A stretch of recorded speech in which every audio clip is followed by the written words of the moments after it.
شعیب، جس طرح بھی آپ نے کہا کہ جی ملک کو ریٹرن کرنا ہے، ملک کو ریٹرن جو ہے وہ اسی سطح پہ کیا جا سکتا ہے جہاں 25-26 سال کا ایک کھلاڑی ہو، اس کی آپ مینٹورشپ کریں روزانہ کے 1,66,000 روپے لے کر. تو کیا یہ اس طرح کی مینٹورشپ انڈر 13, 16, 19 پاکستان شاہینز جس طرح راہل ڈراوڈ یا دوسرے لوگوں کی مثال ہمارے سامنے ہے، تو کیوں ہمارے جو بڑے کرکٹرز ہیں وہ صرف بڑی ہی چیزوں کو پکڑنے کے لیے جو ہوتے ہیں ادھر ہی آ کے وہ کہہ رہے ہوتے ہیں کہ جی ہمیں ملک کو ریٹرن کرنا ہے؟ تو ملک کو ریٹرن کرنا تو وہ وہاں پہ زیادہ بہتر نہیں ہے؟ دیکھیں، آپ کو صرف شاید یہی چیز پتہ ہے، آپ پورا ہوم ورک نہیں کر کے آئے کہ اس میں صرف 25-26 سال والے نہیں ہیں، اس میں انڈر 19 والے بھی بہت سارے ایسے کرکٹرز ہیں جو 35 پلیئرز میں ہوں گے. تو یہ صرف 25-26 سال کے نہیں ہیں. اور دوسری بات آپ نے کی راہل ڈراوڈ، یا وہ آپ کو پتہ ہے وہ کتنا چارج کرتے ہیں؟ آپ کو بالکل آئیڈیا نہیں ہے. اور دیکھیں، یہ ہر انسان کا حق ہے، اگر آپ یہاں آ کے بیٹھے ہیں تو آپ بھی سیلری لے رہے ہیں نا اپنے چینل سے. تو کوئی بھی جو ہے پروفیشنلزم، میں نے کہا کہ وہ مسنگ ہے ہماری کرکٹ میں. تو پروفیشنلزم میں یہ بھی چیز آتی ہے کہ ہمیں بجائے ایک دوسرے سے یہ سوچنے کے کہ جی اس کو کیا مل رہا ہے، اس کو کیا مل رہا ہے، اسی لیے تو ہم ایز اے نیشن بھی نہیں آگے جا پا رہے، کیونکہ ہم دوسرے کی طرف دیکھ رہے ہیں. جو ہمیں اللہ تعالیٰ نے ٹیلنٹ دیا ہم اس کو جسٹیفائی نہیں کرتے اپنے ساتھ. تو رادر تھنکنگ اباؤٹ دیٹ ایک اچھی چیز ہونے جا رہی ہے. We all should be supporting each other. تھوڑا سا ٹف ٹائم ضرور ہوتا ہے. اور رہی بات آپ نے ایک اور وہ بولا کہ اوپر والی سطح پہ، یہ اوپر والی سطح نہیں ہے، اس میں سارے نیچے کے جو کرکٹرز ہیں وہ ہیں.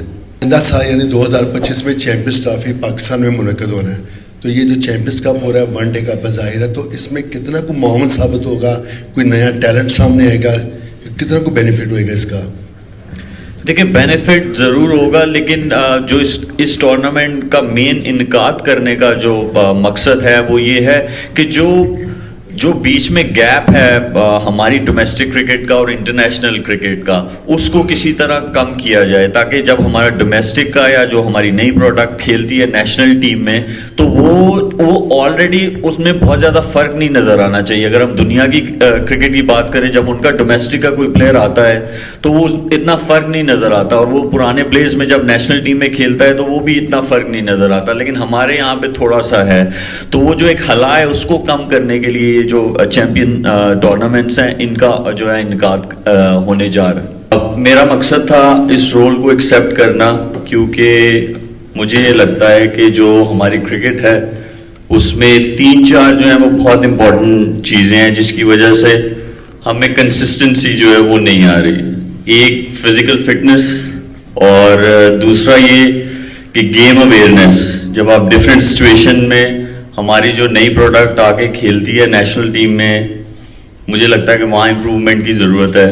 اور پروفیشنلزم، مجھے اس ایریا میں بھی یہ لگتا ہے کہ وہ کافی امپروومنٹ کی ضرورت ہے، کیونکہ یہ 3-4 چیزیں اتنی امپورٹنٹ ہیں یہاں پہ کہ جب اگر ہماری پروڈکٹ جب نیشنل ٹیم میں آگے کھیلتی ہے تو جب ان کے پاس یہ ساری چیزوں کا ایکسپیرینس ہوگا تو وہ کنسسٹنٹ ریزلٹس آ سکتے ہیں ہماری جو اوپر کی کرکٹ ہے. اس لیے میرا یہ جو تھا اس کو ایکسیپٹ کرنے کا جو تھا اس چیز کا رول.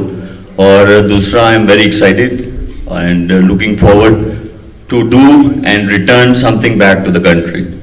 شعیب، جسٹ یہی پوچھوں گا، اسٹیلینز ایک آپ کی لیگیسی ہے سارا، اس پہ کیا ہے، کتنا خوشی ہے واپس اس اسٹیلینز ٹیمز کے ساتھ جوائن ہونے کی؟ اور ساتھ دیکھیں، میری جو اسٹیلینز ہے اس سے بہت پرانی ایسوسیشن ہے، اور جو اسٹیلینز ہے اس کی سکسیس بھی کافی جو ہے وہ رہی. In fact we are still hold a world record جب ڈومیسٹک ٹیم کی بات آتی ہے دنیا میں کہیں پہ بھی. تو یہ بھی ایک ایسی چیز تھی کہ جب میرے پاس یہ چیز آئی تو میں نے کہا کہ یہ نام ایسا ہے تو اس کے ساتھ میری ایسوسیشن ہونا بہت ضروری ہے. تو I am very excited to be part of this tournaments جس کو چیمپئنز ٹورنامنٹس ہے. اور یہ ہے کہ I am looking forward to do سم تھنگ ناٹ وائل پلئنگ آلسو.